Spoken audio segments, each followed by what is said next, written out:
What is up, guys, and welcome back to another video where today we're going to be discussing what is the best AEW TNT title design so far.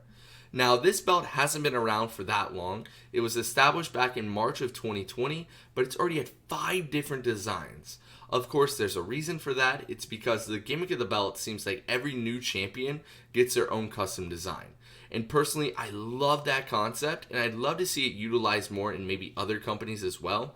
WWE kind of does it to an extent with the custom side plates, but I love how AEW just takes it on to another level. And I'm sure everyone saw this coming. My least favorite design is the unfinished version of the TNT title. I believe the background for this belt is that due to the pandemic, the maker of the belt, Red Leather, just wasn't able to get the belt ready before it was needed at the pay-per-view Double or Nothing.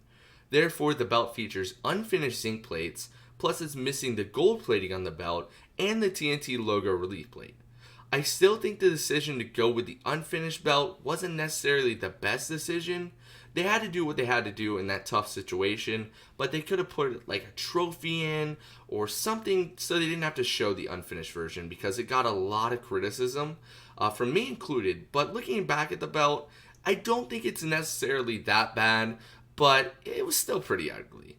Next up, we have Miro's custom TNT title. This was made by Belts by Dan, and I believe it's the only TNT title so far not made by Red Leather. Now, Miro debuted this belt with a white strap and the green championship banner. And I think the belt looks really good on the white strap, but I think the green championship banner just ruins it in my opinion. They could have made the banner stay red and it would have popped really well, and I still think it would have stayed with the Bulgarian flag theme that they were going for. I also do like that they customized the side plates for the first time, and they actually changed the Ted Turner house to the crest of the town that Miro grew up in.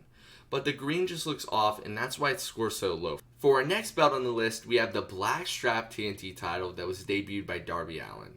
The only difference from the title they were using at the time was that they swapped the red strap to a black one, and I think it completely changed the look of the title.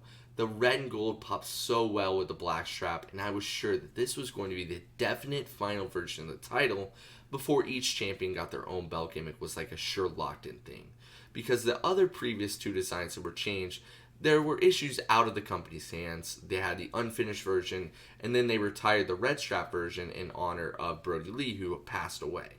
So it was just, we didn't know what belt was actually going to be the real TNT title. We didn't know that any belt could be the real TNT title. It was always going to be changing.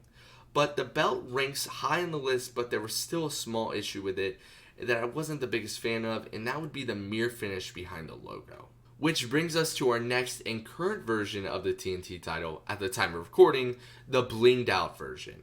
And I just love how much this belt has evolved.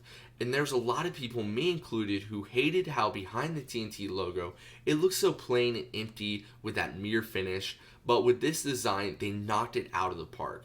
There are hundreds of gems now on the belt, not just behind the TNT logo, but now all along the border of the side plates. It just looks perfect. There's never been a belt that I've done such a complete 180 on like this before. I started out completely hating this belt. You can go back and watch my video when it was first revealed. Now it's probably one of my favorite mid-card titles of all time. And this is why it shares the top spot on our list with our final belt. And the final belt on our list, the first finished version of the TNT title, also known as the Brody Lee belt. This was the design that was retired in his honor after his unexpected passing, and while I wasn't a fan of the red championship banner with the red strap on the unfinished version, I do love the way this belt looks with it. The gold pops extremely well with the red strap, and the TNT logo relief plate looks awesome with that nugget texturing. The only thing I wish I could change with this design is that mirror finish. This belt would look incredible with gems behind it, and I wonder if anyone else will ever do like a re-leather, or whenever we get replicas, if they swap the straps out, I think that could look awesome. Now you guys know my favorite TNT title design. Let me know what yours is, and do you like the concept of each champion getting their own belt? I personally love it, and I hope they continue to do it as long as the belt's around. And hopefully they'll actually do it with the women's CBS title. I think that'd be a really cool concept, and I could actually see AEW doing it. And hopefully later this year we'll see some replicas of all these belts, or maybe we'll have to wait until 2023, but hopefully we can get it in late 2022. That'd be awesome. But I do thank you guys for watching, and if you enjoyed this video, please leave a like and subscribe, and I'll see you guys next time. Bye bye.